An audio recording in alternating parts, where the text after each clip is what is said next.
अपने चारों ओर अभी देखिए, काम पर, अपने सोशल सर्कल में, यहाँ तक कि अपने परिवार के अंदर भी हमेशा कोई ना ऐसा होता है जिसे बिना लड़े, बिना भीख मांगे, यहाँ तक कि बिना कोशिश किए भी वह सब मिल जाता है जो वह चाहता है। वे बस जीत जाते हैं। और अजीब बात यह है कि वे हमेशा कमरे के सबसे बुद्धिमान व्यक्ति नहीं होते, वे हमेशा सबसे प्रतिभाशाली नहीं होते, वे हमेशा सबसे मेहनती नहीं होते। लेकिन वे कुछ समझते हैं। वे समझते हैं कि लोग कैसे काम करते हैं। अच्छे लोगों के साथ खेल हो जाता है। इसलिए नहीं कि वे मूर्ख हैं, इसलिए नहीं कि वे नासमझ हैं, इसलिए नहीं कि उनमें बुद्धि या ताकत की कमी है, बल्कि इसलिए क्योंकि वे एक धारणा लेकर चलते हैं, एक शांत, अदृश्य धारणा जिसे ज्यादातर अच्छे लोगों को कभी एहसास ही नहीं होता कि उनको उन पास है। यह धारणा कि उनके आसपास हर कोई उन्हीं नियमों से चल रहा है कि यदि आप निष्पक्ष हैं तो दूसरे भी निष्पक्ष होंगे, कि यदि आप ईमानदार हैं तो दूसरे भी ईमानदार होंगे, कि यदि आप भरोसा जताएंगे तो बदले में भरोसा ही मिलेगा। और ज्यादातर समय छोटी, सुरक्षित और कम जोखिम वाली स्थितियों में यह धारणा ठीक काम करती है।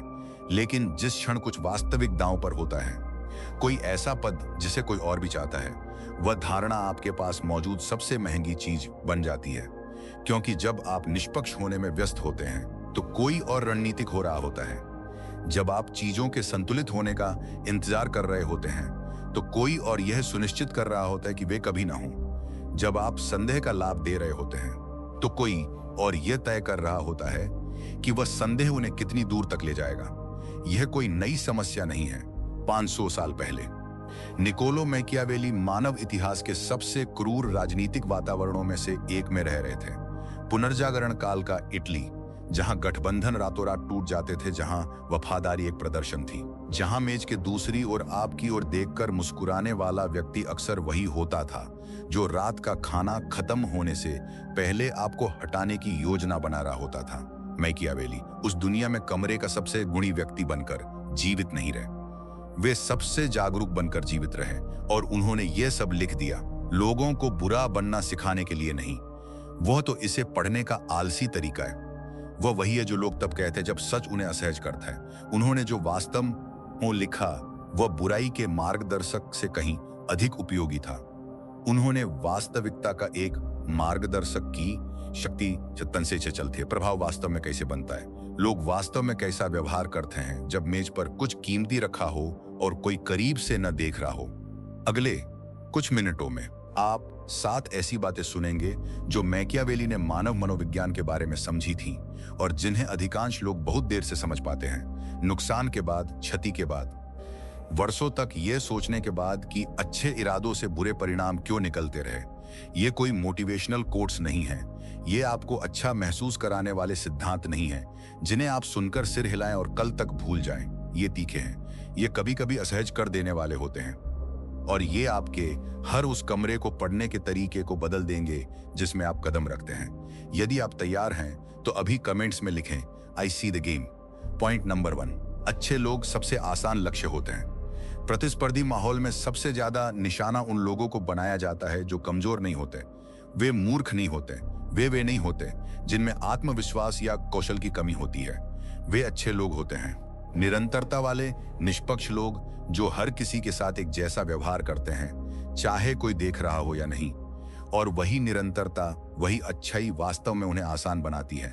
जब आप वास्तव में एक अच्छे इंसान होते हैं तो आप जहां भी हैं अपने साथ अदृश्य अपेक्षाओं का एक सेट लेकर चलते हैं।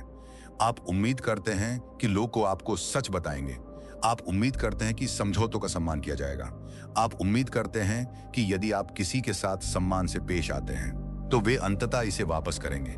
वे अपेक्षाएं आपके चरित्र की कमजोरी नहीं है, वे किसी और के हाथ में हथियार हैं। क्योंकि जिस क्षण किसी को पता चल जाता है कि आप उन अपेक्षाओं को लेकर चलते हैं, कि आप संदेह का लाभ देंगे, कि आप पीछे धकेलने से पहले हिचकिचाएंगे, कि आप जब भी संभव हो टकराव के बजाय सद्भाव चुनेंगे, तो वे जान जाते हैं कि आपके आसपास कैसे काम करना है। उन्हें आपसे अधिक मजबूत होने की आवश्यकता नहीं है, उन्हें आपसे अधिक बुद्धिमान होने की आवश्यकता नहीं है, उन्हें बस आपको आपसे बेहतर समझने की आवश्यकता है। मैकियावेली ने इसे हर जगह देखा। गंदे खिलाड़ी ताकत पर हमला नहीं करते, वे पैटर्न्स पर हमला करते हैं। वे देखते हैं कि जवाब देने से पहले कौन रुकता है, वे देखते हैं कि जब सन्नाटा बहुत लंबा खिंच जाता है तो कौन असहज हो जाता है। वे देखते हैं कि तनाव बढ़ने पर चीजों को शांत करने के लिए कौन दौड़ता है।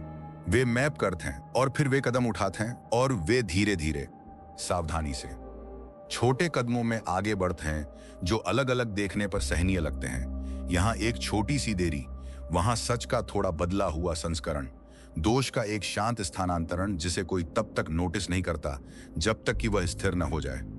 प्रत्येक स्टेप इतना छोटा होता है कि उसका सामना करना अत्यधिक लगता है, उस पर प्रतिक्रिया करना पागलपन जैसा लगता है, उसे जोर से नाम देना नाटकीय लगता है।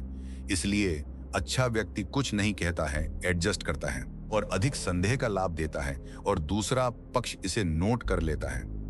अच्छे व्यक्ति का संयम कमजोरी नहीं थी, लेकिन इसे अनुमति के रूप में पढ़ा गया।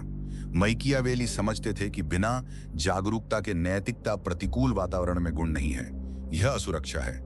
जब कोई यह गणना कर सकता है कि आप वास्तव में कैसी प्रतिक्रिया देंगे, आप किसी चीज को संबोधित करने से पहले उसे कब तक सहेंगे, रेखा खींचने से पहले आप कितनी बार क्षमा करेंगे, तो उन्हें अब अनुमान लगाने की आवश्यकता नहीं है।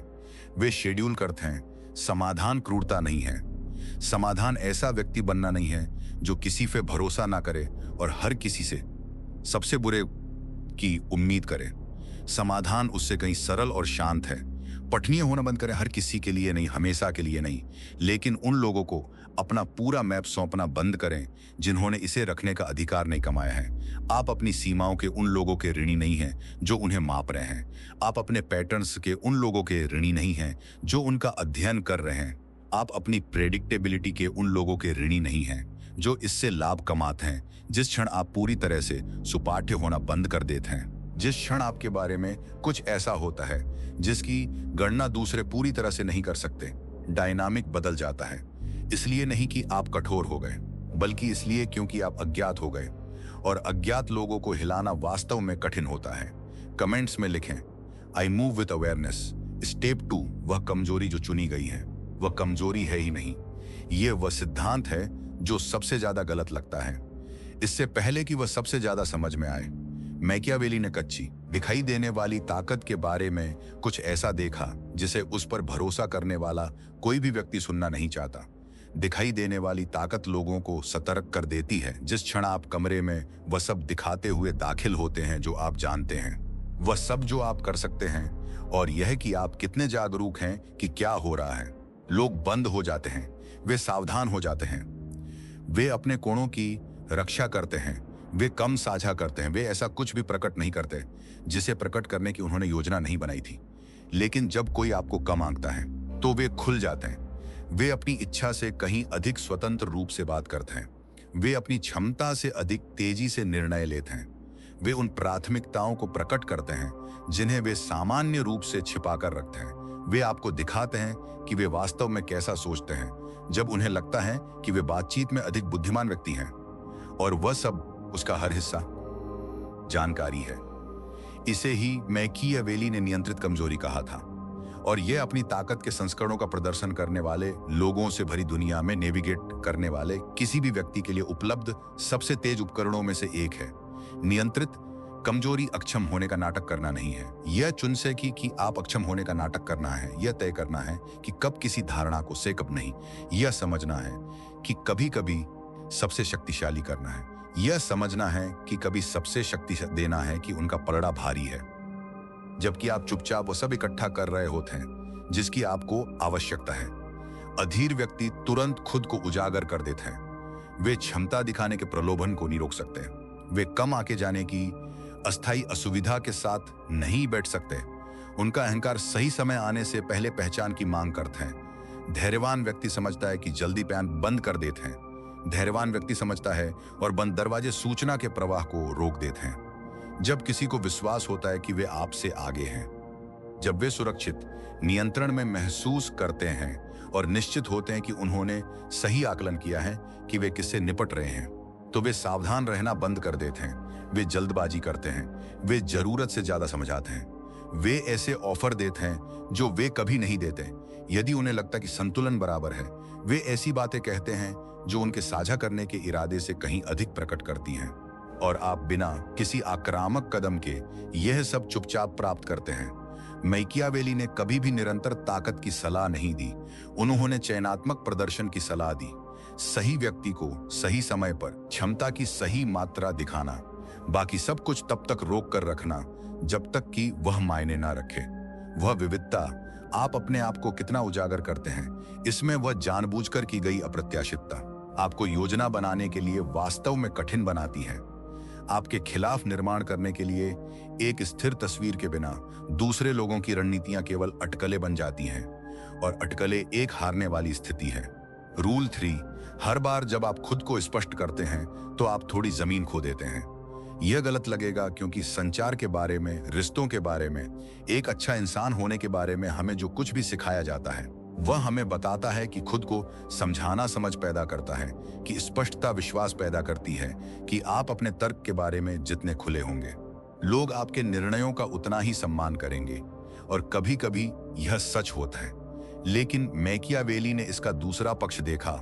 हर स्पष्टीकरण एक लेन देन है, और जिस क्षण आप समझाना शुरू करते हैं, किसी विकल्प को वही ठहराते हैं, किसी स्थिति का बचाव करते हैं, किसी को अपने तर्क के माध्यम से कदम दर कदम ले जाते हैं, आप कार्य करने से हटकर खोजने की ओर चले जाते हैं। अनुमोदन खोजना, समझ खोजना, यह पुष्टि खोजना कि आपका स्पष्टीकरण पर्याप्त था, कि आपका तर्क स्वीकार्य था, कि अब आपको आगे बढ़ने की अनुमति है।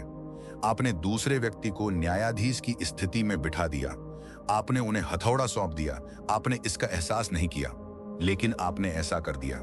और गंदे खिलाड़ी अच्छी तरह जानते हैं कि जिस क्षण उन्हें हथौड़ा सौंपा जाता है उन्हें क्या करना है। वे इसका उपयोग करने में जल्दबाजी नहीं करते, वे करते हैं, वे इंतजार करते हैं, वे एक और सवाल पूछते हैं, वे किसी एक विशिष्ट विवरण के बारे में हल्की उलझन व्यक्त करते हैं, वे बिल्कुल सही समय पर अपनी भौहें सिकोड़ते हैं, बेहतर समझने के लिए नहीं बल्कि आपसे और अधिक समझाने के लिए, क्योंकि हर अतिरिक्त स्पष्टीकरण उन्हें अधिक सामग्री देता है, अधिक कोण देता है, भावनात्मक भाषा के अधिक क्षण देता है जिन्हें वे नया रूप दे सकते हैं, अधिक विसंगतियां देता है, चाहे वे कितनी भी छोटी क्यों ना हों, जिन्हें वे बाद में पकड़ सकते हैं और उपयोग कर सकते हैं। जिसे आपने बातचीत समझा था वह वास्तव में जानकारी इकट्ठा करने की प्रक्रिया है। वे आपको समझने के लिए नहीं सुन रहे हैं, वे आपको जानने के लिए सुन रहे हैं। और आपको जानना, यह जानना कि गलत समझे जाने पर आप किस चीज का सहारा लेते हैं, यह जानना कि बचाव की मुद्रा में होने पर आप किस भाषा का उपयोग करते हैं, यह जानना कि आपके तर्क के किन हिस्सों पर आप लड़खड़ाते हैं, एक लीवरेज है। मैकियावेली समझते थे कि वास्तविक अधिकार हर दर्शक के सामने खुद को स्पष्ट नहीं करता, वह घोषणा करता है, वह निर्णय लेता है, वह आगे बढ़ता है, अहंकार वश नहीं, बल्कि यह समझने के कारण कि निरंतर स्पष्टीकरण देना किसी भी स्पष्टीकरण की तुलना में कुछ अधिक खुलासा करने वाला संकेत देता है। यह संकेत देता है कि आगे बढ़ने से पहले आपको सहमति की आवश्यकता है, और किसी भी ऐसे वातावरण में जहां सहमति को रणनीतिक रूप से रोका जा रहा हो, आपको बात करने और खुलासे करने के लिए एक उपकरण के रूप में उपयोग किया जा रहा हो। आपके द्वारा जोड़ा गया हर वाक्य एक ऐसे कमरे का खुला दरवाजा है जिसे आप साझा नहीं करना चाहते थे। समझाने और संवाद करने, कम्युनिकेट करने अंतर सीखें। समझाना वह है जो आप तब करते हैं के बीच का अंतर सीखें। संवाद करना वह है जो आप तब करते हैं जब आप अनुमति मांग रहे होते हैं, जब आप ऐसी जानकारी साझा कर रहे होते हैं जो किसी उद्देश्य की पूर्ति करती है। हर निर्णय बचाव का पात्र नहीं होता, हर विकल्प को विस्तार से समझाने की आवश्यकता नहीं होती। आपके कार्य के बाद आने वाले हर सन्नाटे को औचित्य साली क्षण वे होंगे जहां आपने कुछ भी नहीं कहा और परिणाम को खुद बोलने दिया। कमेंट्स में लिखें, I don't explain myself to everyone। Number 4, वे आप पर कभी सीधे हमला नहीं करते, वे आपको पोजीशन करते हैं। यह वह बिंदु है जो सबसे भ्रमित करने वाली हार की व्याख्या करता है। वे समय जब आपने सब कुछ सही किया, शांत रहे, पेशेवर रूप से काम किया, चीजों को बिल्कुल वैसे ही संभाला जैसे आपको करना चाहिए था, और फिर भी आप कमरे की धारणा के गलत पक्ष पर खड़े पाए गए। आप पर हमला नहीं किया गया था, आपको पोजीशन किया गया था। मैकियावेली समझते थे कि सीधे हमले भद्दे होते हैं, वे दिखाई देते हैं, वे लक्ष्य के प्रति सहानुभूति पैदा करते हैं और हमलावर को बेनकाब कर देते हैं। प्रभाव की वास्तविक समझ रखने वाला कोई भी व्यक्तिगत हमला चुनते हैं, वे दर्शकों का चुनाव करते हैं। वे संदर्भ कॉन्टेक्स्ट व्यवस्थित करते हैं, वे दर्शकों का चुनाव करते हैं, वे सही लोगों के सामने सही समय पर जानकारी के छोटे टुकड़े रखते हैं, फिर वे पीछे हट जाते हैं और मानव मनोविज्ञान को बाकी काम करने देते हैं। आपको किसी के बॉस के सामने उसे अविश्वसनीय कहने की जरूरत नहीं है, आपको केवल उनकी देरी का जिक्र लापरवाही से करना है, चिंता के रूप में पेश करते हुए, ठीक उसी समय जब उनका बॉस पहले से ही थोड़ा निराश हो। आपको किसी को भावनात्मक दिखाने की जरूरत नहीं है, आपको बस हर बार उनके स्पष्ट रूप से तनाव में होने पर खुद को स्पष्ट रूप से शांत दिखाना है और इस अंतर कंट्रास्ट को खुद बोलने देना है। आपको सार्वजनिक रूप से किसी की क्षमता पर सवाल उठाने की जरूरत नहीं है, आपको बस यह सुनिश्चित करना है कि उनकी गलतियां सही दर्शकों के सामने आएं, जबकि उनकी सफलताएं तब हों जब कोई महत्वपूर्ण व्यक्ति ना देख रहा हो। इनमें से कुछ भी हमले जैसा नहीं दिखता, इसमें से किसी को भी आसानी से नाम नहीं दिया जा सकता या उसका सामना नहीं किया जा सकता, और ठीक यही मुख्य बात है। मैकियावेली ने देखा कि किसी भी राजनीतिक या सामाजिक वातावरण में सबसे प्रभावी कदम वे होते हैं जिनका सीधे जवाब नहीं दिया जा सकता, क्योंकि उन्हें जोर से नाम देने से आप पैरानॉइड, नाटकीय या कठिन दिखाई देते हैं, जो आसानी से उसी नैरेटिव की पुष्टि कर देता है जो आपके चारों ओर बनाया जा रहा है। अदृश्य पोजीशनिंग के खिलाफ अपना बचाव करने वाला व्यक्ति हमेशा अंत में समस्या की तरह दिखने लगता है। तो आप क्या करते हैं? पहले आप इसे पहचानते हैं, यही आधा काम है। एक बार जब आप देख लेते हैं कि आप एक तटस्थ वातावरण के बजाय एक व्यवस्थित वातावरण के अंदर हैं, तो आप व्यक्तिगत टुकड़ों पर प्रतिक्रिया देना बंद कर देते हैं और संरचना को देखना शुरू कर देते हैं। जब चीजें खराब होती हैं तो हमेशा पास में कौन होता है? जब आप एक निश्चित तरीके से दिखते हैं तो किसे फायदा होता है? ठीक उन्हीं क्षणों में किसका संयम लगातार प्रदर्शन पर होता है, जब आपके संयम की परीक्षा ली जा रही होती है। दूसरा, आप उस भूमिका को निभाना बंद कर देते हैं जो आपके लिए लिखी गई थी। हर पोजीशनिंग रणनीति आपके निर्धारित भूमिका निभाने पर निर्भर करती है।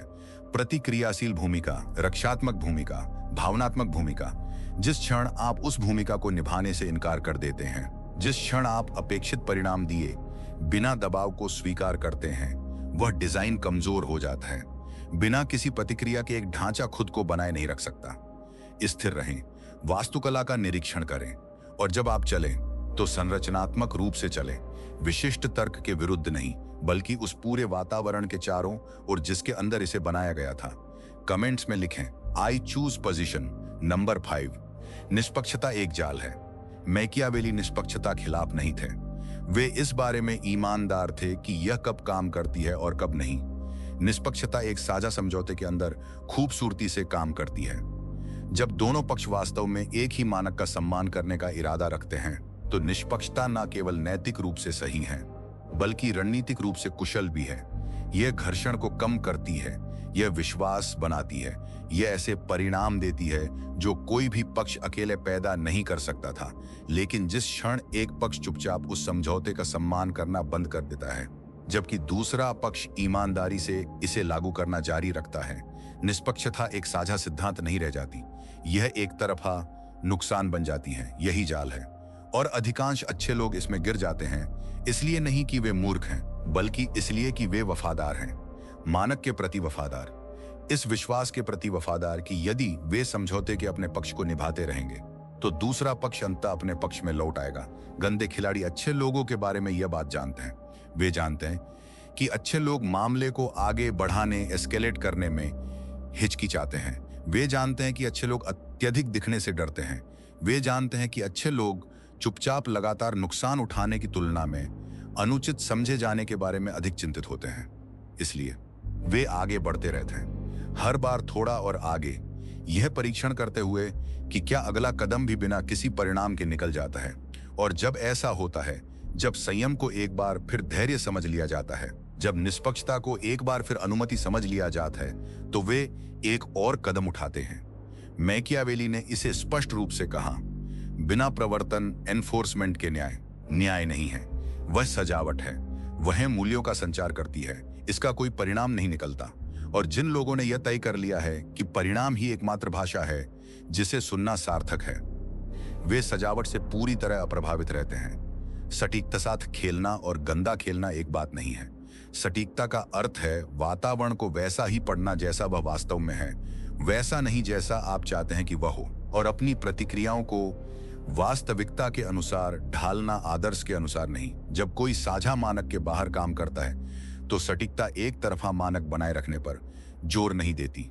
यह सामंजस्य बैठाती है, नाटकीय रूप से नहीं, स्पष्ट आक्रामकता के साथ नहीं, ऐसे तरीके से नहीं जिससे आप स्वयं चर्चा का विषय बन जाएं।